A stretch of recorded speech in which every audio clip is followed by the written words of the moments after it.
Our next speaker, Angela, is a Chief Equipping Officer and the founder of Menifield and Associates, LLC. She also brings over 28 years of experience as a senior leader with the U.S. Department of Agriculture, where she managed a national community grading program. Angela, please take the stage.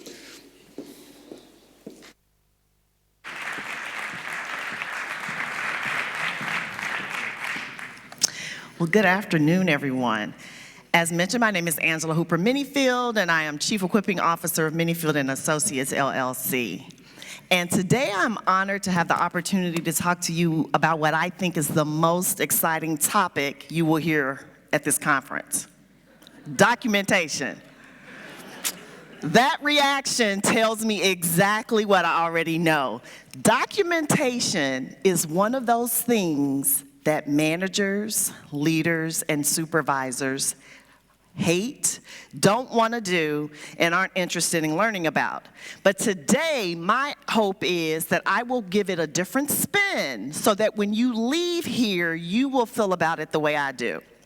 So I've titled today's talk, Proper Documentation: the insurance every supervisor manager needs, but often doesn't have.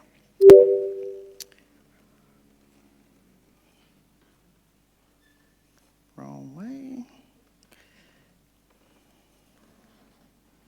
Okay, well, we're just gonna go over here and do it this way. All right, so documentation. I mentioned it's like insurance. Now, I don't know about you guys, but when the life insurance man comes to the house or calls and reaches out and wants to talk to me about upgrading my life insurance, I'm not really excited about that conversation. Are you? Because think about it. If we're talking about life insurance, what are we talking about? What's going to happen if something bad happens to us? How do we prepare for it? Well, that's the same way with documentation. So often we don't want to talk about it, but it's that same type of insurance that's going to take care of us in the event that something happens unforeseen. Now, I'm going to ask you a couple of questions as a supervisor, manager. Have you ever been accused of anything and thought about what would happen if you were? Things such as sexual harassment, right? People can say that we said and or did things that felt harassing to them. What about illegal hiring practices? We had a vacancy within our organization. We selected one person, another person thought they were most qualified, and now they say the way we hired was not legal.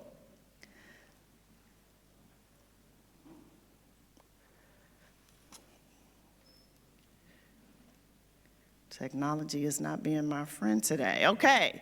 Bullying or harassing behaviors. These are things that happen often in the workplace. We've heard a lot about psychological safety and things like that. What about favoritism? That maybe you like somebody on your team better than you like a particular person. These are the types of things that employees and others can accuse us of. Unethical conduct. I say all this to say the list goes on and on.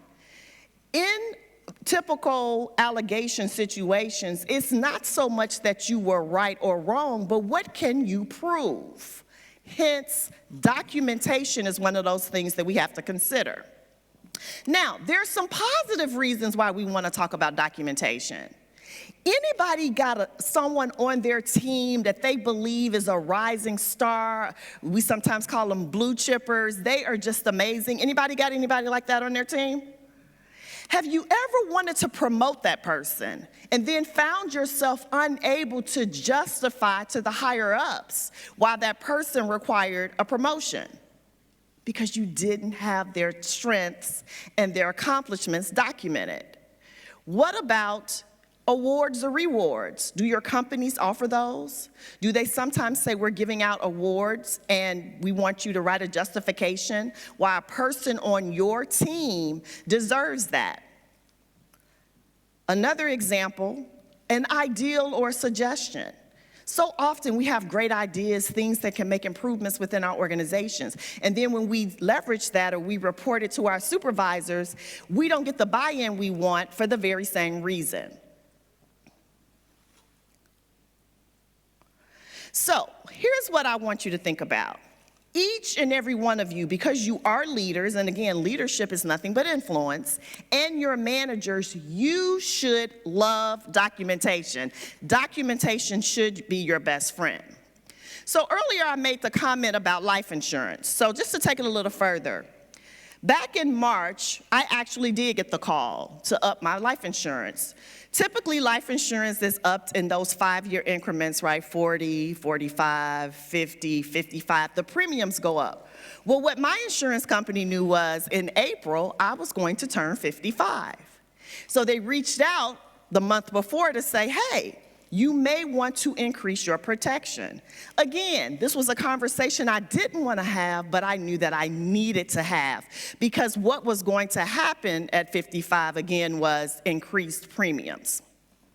So life insurance in general. In 2022, this current year, in America, 106 million adults are without life insurance. So I tell you that statistic because guess what? A lot of people don't want to talk about it. Actually, 50% of Americans do not have life insurance, which is down 2% from previous years. Now, the reason why people don't do life insurance, they'll tell you really quickly. It uses up too much of their resources. The premiums, right? It costs too much. Often people will say, well, I believe in it, but I don't think I need it, right? Because I'm healthy, I'm young. Or they'll say, I'll do it, I'll just do it tomorrow. Now, when they're saying tomorrow, they don't mean as in today is Tuesday, they're going to do it Wednesday. What they mean is someday down the future. But what are the consequences of not making that decision? Well, in our real life, we know we can leave our dependents unprotected. Debt can swallow up our family members. There's an inability to reach our long-term goals. And then if we wait too long, the premiums get more expensive, which was about to happen to me, or you no longer qualify. So now, let's translate that back to documentation. In 2018, a career builder survey uncovered that approximately 58% of managers said that they did not receive any management training. Sean talked about it earlier in one of his stories with his presentation. We often promote people for technical expertise and not because we've equipped them to lead and manage people. Same thing happened to me. I started my career with the federal government at the age of 22, fresh out of college. Worked there 28 years. At age 24, guess what I was doing? Managing other coworkers. Some of which who had worked at the organization longer than I'd been living. Why did they promote me? I was technically sound. I knew how to do my job and do it well, but I was not equipped. Now, that presentation of the many faux pas that I had as a supervisor is a presentation for another day. But I say all that to say that historically, managers are not equipped to manage their teams. Now, SHRM, which is the Society of Human Resource Management, states that there are 7 manager mistakes that have costly consequences. So in other words, we're going to make mistakes, we're going to fail forward. But what are those things that are going to cost the organization? The number one mistake, failure to document. Number one. I added to it insufficient documentation. Why? Because unfortunately, some of us think we are documenting, but we're really not. We're just writing words on paper. And so that's what we're going to talk about today. Now, some of the reasons why managers don't properly document, they say the same thing that people say about insurance. It takes up too much of my resources. With insurance, people are talking about money. Managers say documenting takes up too much time. They also think they don't need to do it now. Think about it. You have a conversation with one of your employees. They've been late several times. You talk to them. They say, yeah, thanks, I'll do better tomorrow, and you go your separate ways. So in our mind as a manager, we believe or convince ourselves it's been settled. I don't need to document that verbal conversation with that employee. But that is not accurate. We also say to ourselves, even when there are major issues, that guess what? I can do that later, tomorrow. Well, tomorrow often never comes. So again, some of the consequences for not documenting. You leave yourself and your organization unprotected. So during my federal career, I started out as an entry-level employee. In federal government in the United States, we have GS grade levels, and the lowest grade level for entry level is GS 5. The highest civilian grade level is a GS 15. By the time I left, I had traveled from a 5 to a 15, so I had totally maxed out. I was actually managing about 4,000 employees across the United States. I cannot tell you how many times I had to be deposed because our organization or one of my managers had done something that we could not defend, therefore we were in a court-type situation, which leads me to the other consequence. Debt, defending yourself. Debt of money, debt of time, debt of resources. The number of hours organizations spend defending themselves against accusations, whether true or otherwise, is monumental. You also, when you don't document, and there's other types of documentation, you position yourself to not be able to carry out your goals. Documenting your steps, your procedures, where you are today, where do you want to be, how do you coach between the gap? That's a part of documentation. And then last but not least, we wait until the issue's consequences get more expensive. There were many times that I settled cases for the mere reason it was cheaper to settle a case than to go 2-3 years with attorneys and discoveries and dispositions and things like that. The cost of not having documentation can mount up. Now there's a quote that says, if it's not written, it never happened. Anybody ever heard that before? Well, the reason why that is said is because it's kind of like the other quote that says, or the question, you may have heard this one, that says, if a tree falls in the woods and no one was there to hear it, did it make a sound? Anybody ever heard that one? Well, while they're different, they're similar. One is talking about, can we prove that something happened? The second one is a more philosophical question about perspective and observation. But the point for both of them is still the same. If no one witnessed it, there is no proof that it happened, and we cannot defend it, what are we going to do if called upon to do so? So, let's talk about exactly what documentation is.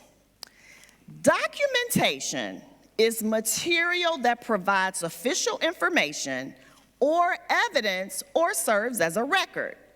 Now, according to BT Trends survey, only 4% of companies claim that they always document their processes. So now I'm not only talking about the HR component, how do we do what it is we do?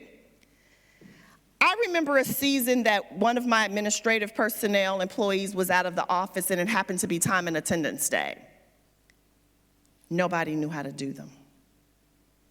No procedures have been written down. Often it is situations like these that help us to understand that we have to do a better job of documenting what needs to be done, how it needs to be done, and when. Internal documentation also refers to the records that your organization keeps and uses to inform decisions within your company. So what are some of the places that we can document? And we're going to have a long list here, so let me just pull them all up. Training materials, procedural documents, attendance, SOPs, your standard operating procedures. Again, how do you do what it is you do? What are your core mission objectives? Customer service, good and or bad.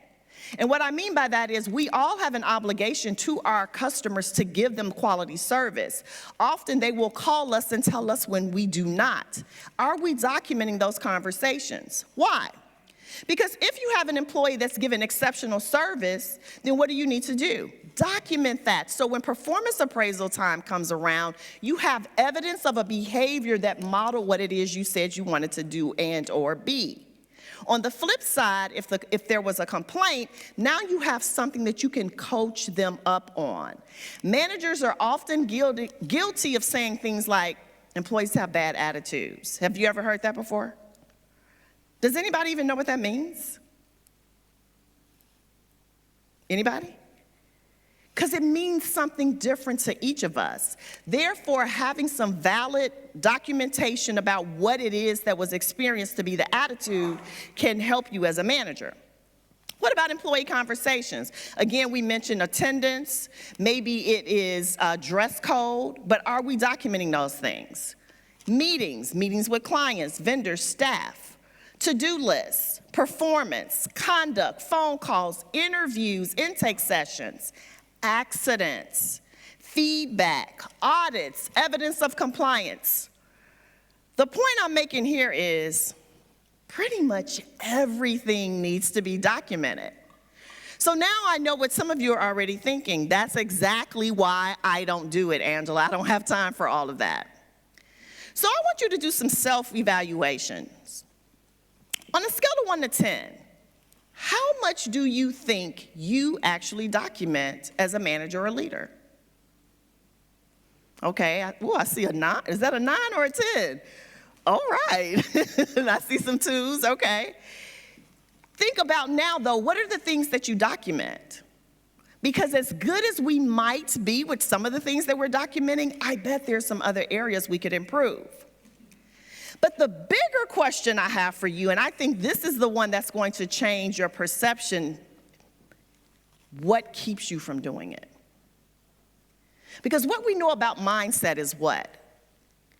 Where our focus goes, our energy flows. So if I have a negative energy about documenting, guess how it shows up? I don't do it, I begrudge doing it when I have to, and I typically don't do it well. So that's a question I would really ask each of you to sit with yourselves with and say, what is keeping me from documenting? Now, let's talk about frustrations that we can have. How frustrating is it to know that you're right about something at work, or you remember the facts of the conversation correctly, and nobody else does? I see you smiling out there. I know that I've been in those rooms, but guess what? I have no proof because no one took meeting notes, and therefore it's my word against the word of someone else's.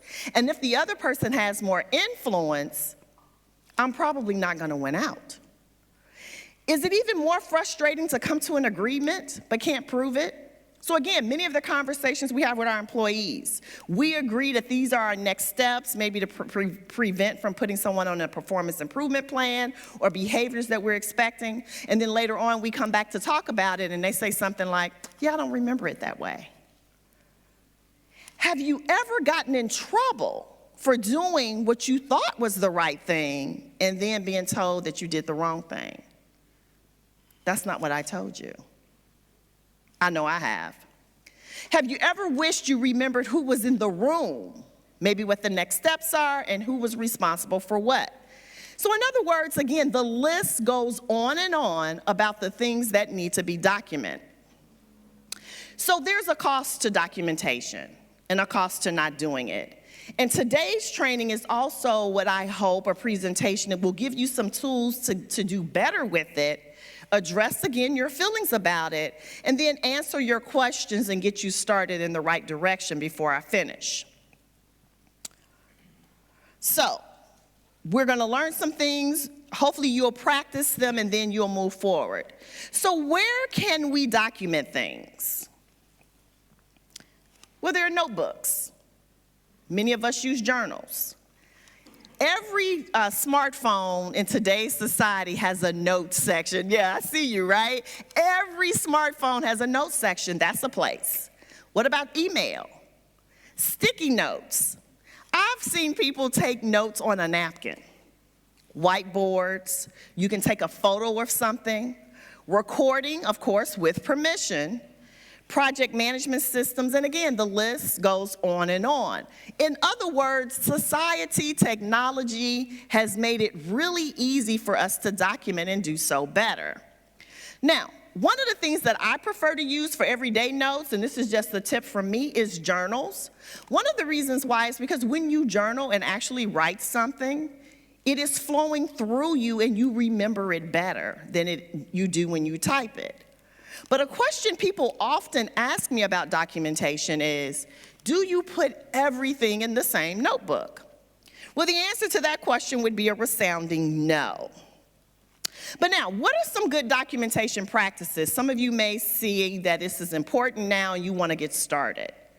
Your documentation has to be accurate, true, precise, and error-free. In other words, we don't put our opinions in there. I think she was having a bad mood. She was in a bad mood. I think she was having a bad day. That's an opinion. State the facts if we're talking about someone's behavior. It should be concise. In other words, short and clear information that is understood by anybody who would read it. One of the things I've had to tell supervisors and managers for years is you don't get to walk with your documentation. What do I mean by that?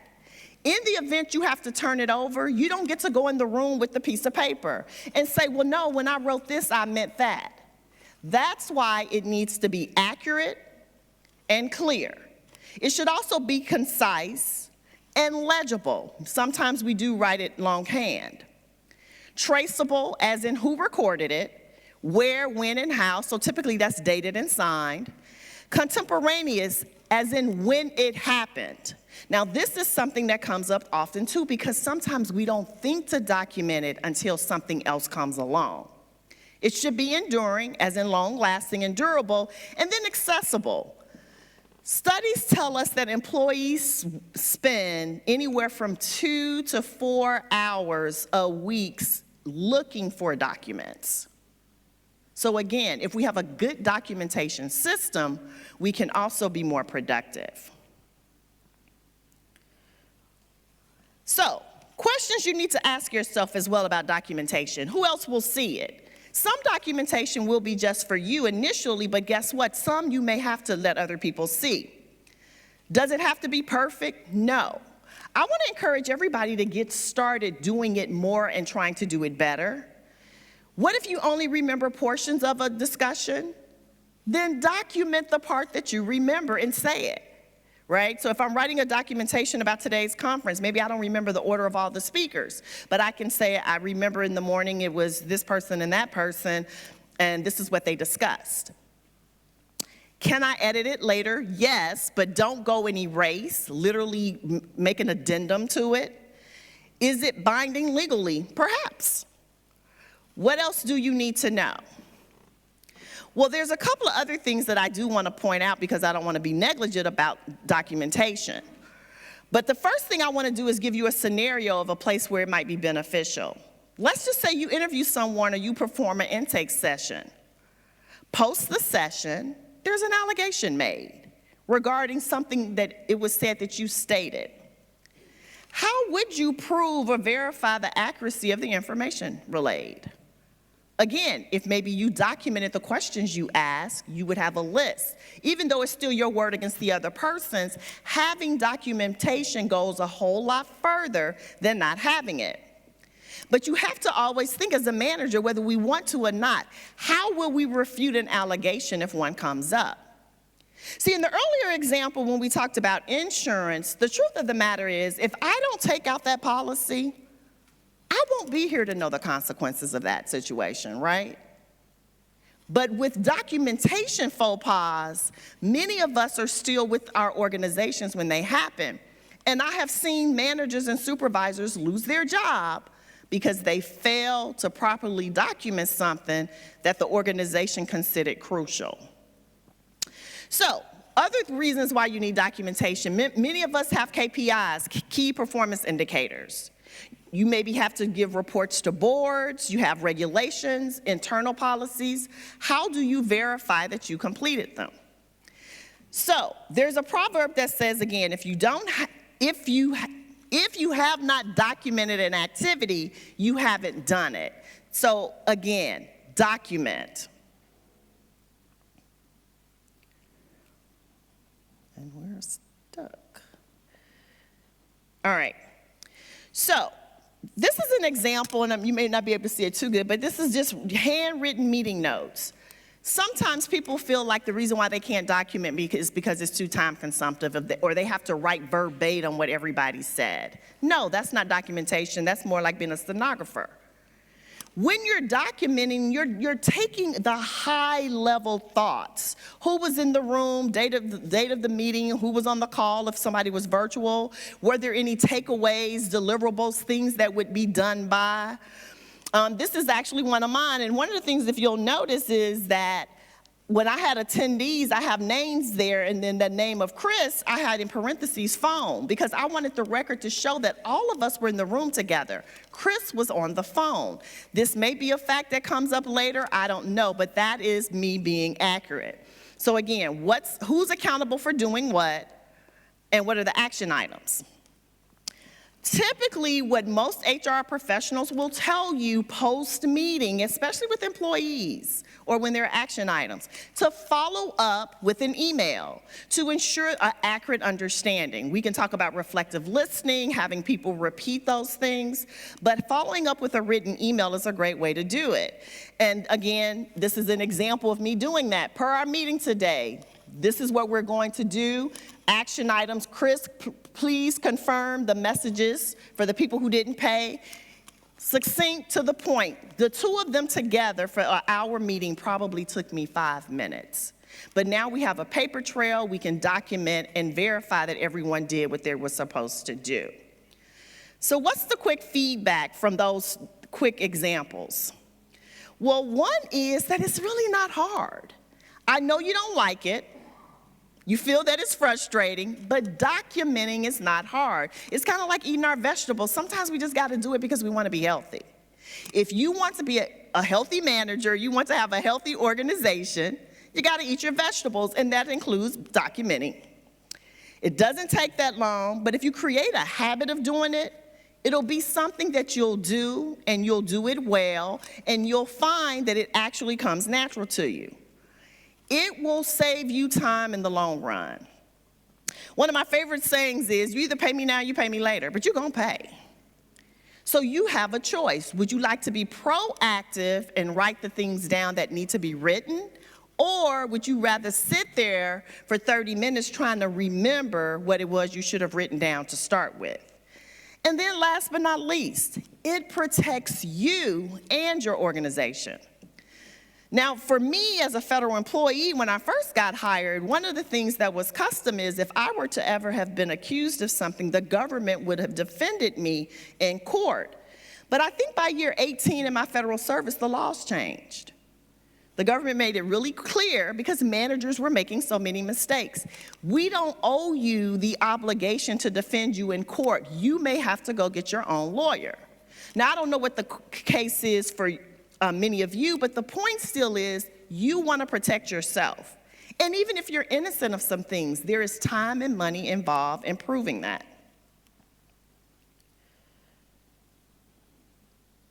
So what are some of the benefits of having proper documentation? Well, a single source of truth saves time and energy. Now, in this case, I'm talking about things like SOPs, standards, meeting notes, because now we can all go to the same document and there's a single source of truth. So I don't have to get 30 versions of what happened in the meeting. Documentation is essential to quality and process controls. Again, many of us work in environments where accurate processes are crucial to us effectively doing the work that we have to do.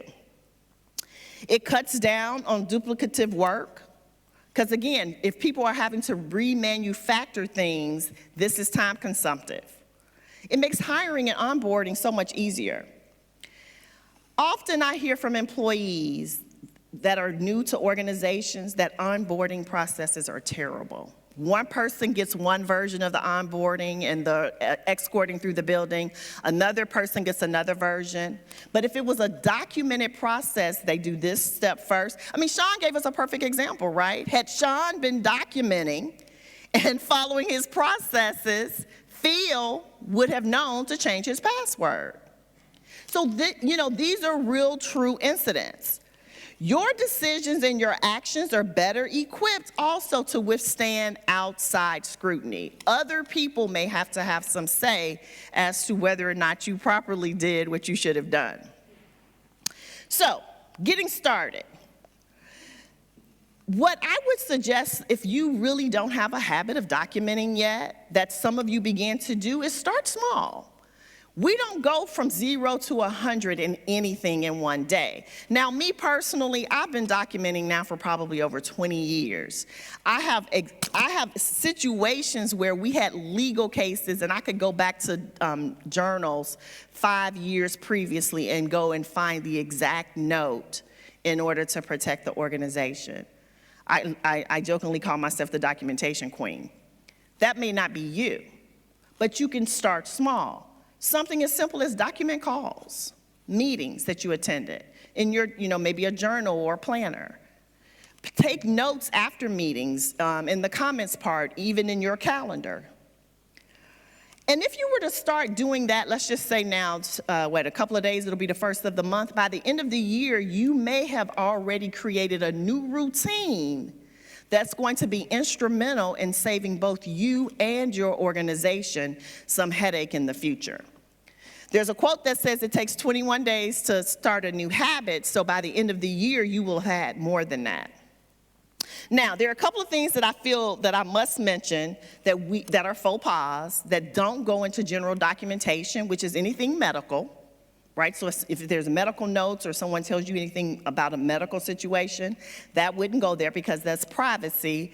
And then, of course, your opinions, and we talked about that a little earlier. So, performance appraisals or performance evaluations. These are sticky points. Often managers don't do a very good job at performance evaluations, and while employees tend to not like performance evaluations, guess what? Most managers don't like them any better because it's stressful. You're sitting there with a person having to have a discussion about the work that was accomplished over the past year and to justify how you perceived it met a standard. Good documentation can help you with that. And if you're meeting with your team members regularly, guess what? Nobody is hearing anything in that performance evaluation that they had not heard before. I'll say this as an HR professional. If any employee that you manage hears something for the first time in their performance evaluation, that's a no-no. Unless it literally happened 5 minutes before the performance evaluation. Employees should get feedback consistently and regularly. But it prepares you. Earlier this morning, Jen, in her presentation, she talked about, telling people how well they've done, but giving them specifics. When you document, you have the capacity to do so.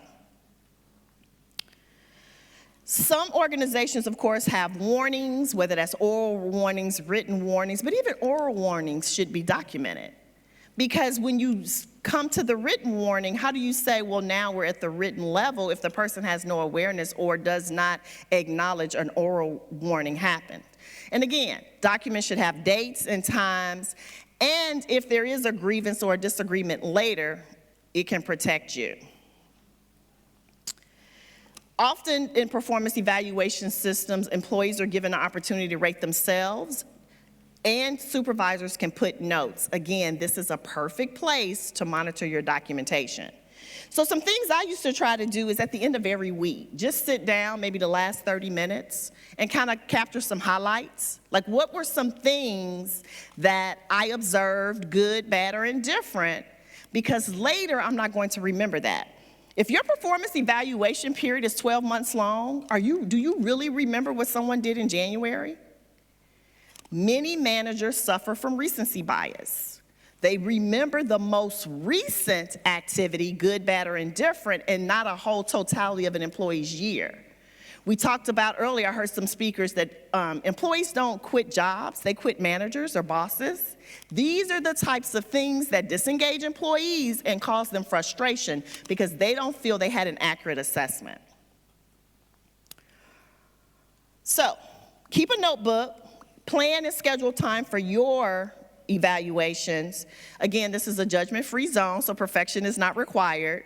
So don't let your need to be perfect get you in, keep you from doing the good that you can do today. So a quick story before I go.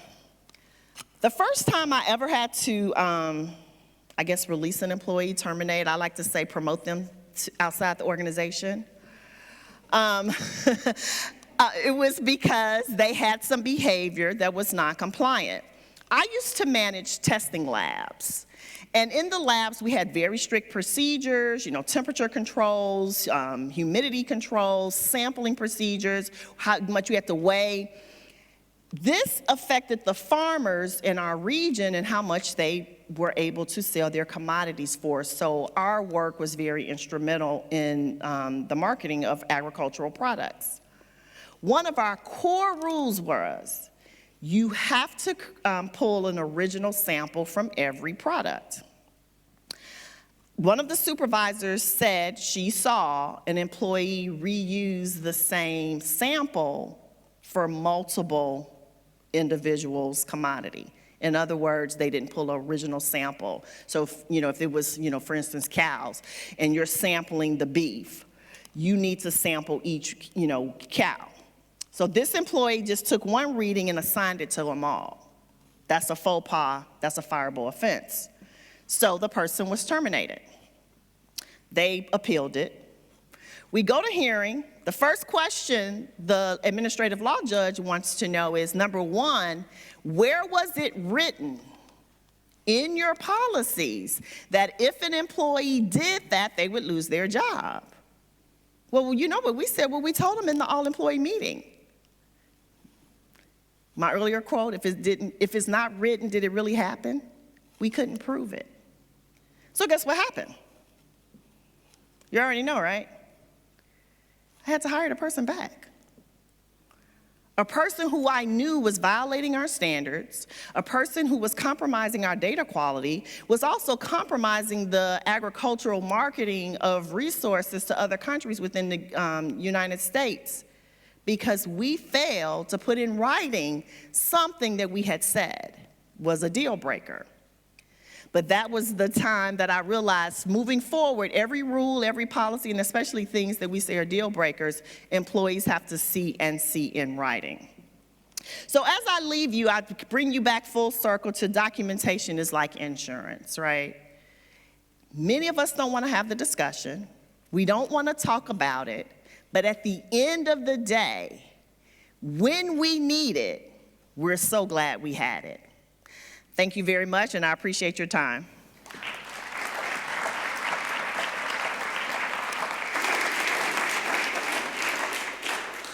Thank you. We still have time for a few questions. And let's start with the first one. Writing is one thing, maintaining documents is what usually keeps me and others from doing it. Any tips to find the balance of reaching most value with the least effort? So if I'm understanding the question correctly, it's not the writing it down part, but where do you store the documents? How do you keep it updated, I guess? So if it's an electronic document, I would just keep the newer version or whatever updated information in the same version of it. Like I said, I'm not a proponent of deleting and editing things, because that's when, if it comes up later, it looks like you're doctoring things up to present an image that may not be accurate. There are some things, we found out we were doing wrong, and I would put a note in the file on, November 29th, I realized I wasn't supposed to buy styrofoam cups with government money. I stopped as of today. But you're going to find receipts that I did it for the last 5 years, because I didn't know. And so, if it's an electronic version, I would do that. And if it's a written version, just draw a line and then just write the updated information. But I would prefer to have it electronically, even if you only scan them in, because now they're accessible to other people who may need them. How to document everything without making the impression that we lack the trust in people? So that's a really great question. And so one of the things I've heard both speakers this afternoon talked about, it's about relationship. The documentation holds me accountable too. Now, I don't know about you guys, but when I was managing a lot of employees, I forgot stuff. Like I would tell somebody I would do something and then I failed to do it as well. So it's not a one-way street, and I think when we lead by example and we model that this is holding all of us accountable because we each want to get better and be the best version of ourselves. So it's not to say that we don't trust you, it's to say that we honor the words that and the commitments that we made, and we're going to use this documentation to ensure that we deliver on those things. What's your favorite tool or platform that you use for documentation? So I'm real old school. I like journals, but there are a lot of, devices and pens and journals that even though you write it longhand, it will transpose it. And so that's my way of getting my handwritten notes into some kind of electronic format. In addition, or it was some gadget I saw, I can't remember the name of it, on actually Shark Tank. Anybody like Shark Tank like I do? Those kind of shows, and where, people have inventions, but you can screen it and even send it to either a Google Drive or you can send it to a Dropbox and things like that, even though it's written longhand. But things like any performance management tool, you can even use things like Slack. I know we're using Slack for this conference, but I would just say any performance management tool. Okay.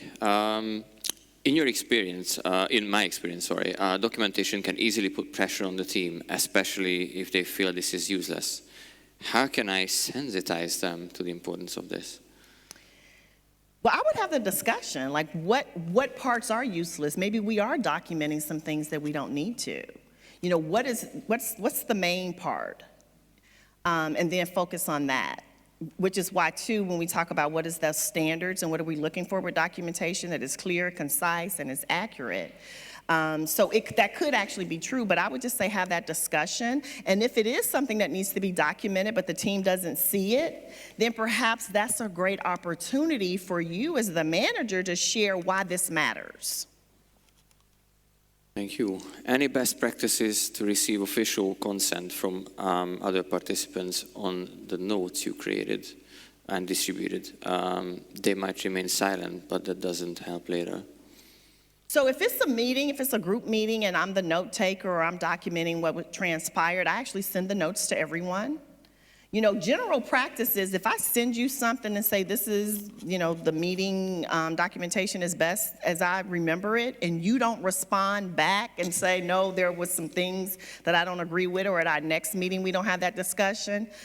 In most situations, it's gonna stand because you gave everyone an opportunity to look at it. So if it's that kind of documentation, if these are just your supervisor notes, maybe about a team member you noticed Angela came in late today, I would still follow that up with a conversation. We don't just document people in secret and then, like I said, then show up in the meeting and tell them about it.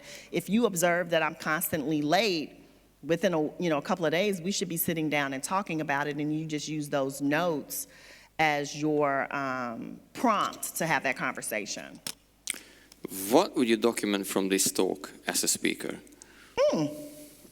I would document probably what time I started, how long my talk was, that my slides didn't click. I would probably also document, the number of people that I thought was in the room, the things that I thought went well, areas that I think I can do better because, too, that's just the way my mind works. And then what were the questions? Were there some unique questions that I can now put as part of the presentation so that I'm giving more clarity about some things? So those would be some of the things that I would document.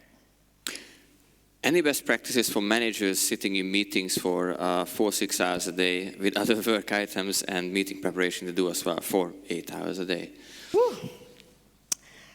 I would say keep it real high level. If you're just talking about documenting, I would keep it very high level and only go into the weeds or get into the real details about the things that really need that.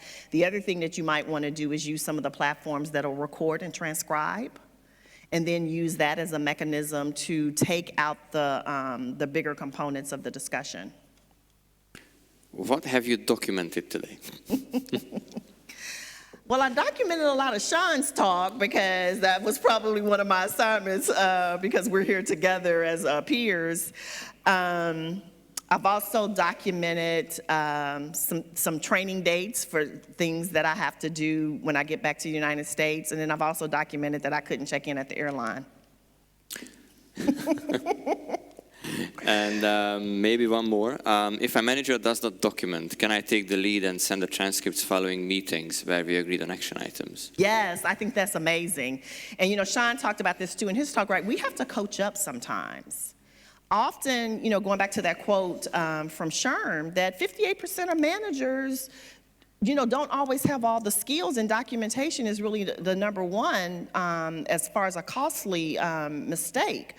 And so what you will find, a couple of things will happen is you will begin to model behaviors and other people may pick them up, but you're also showing yourself as probably being more indispensable as a team member, which I think is always, I think the talk yesterday was talking about self-advocacy. Like, these are some of the ways that you can begin to position yourselves as a team player and someone who adds value to the whole organization. So yeah, I think that's a great idea. Thank you. And lastly, just a little gift because we are out of time. Oh. Thanks a lot for being here with us today and being on the stage. Thank you.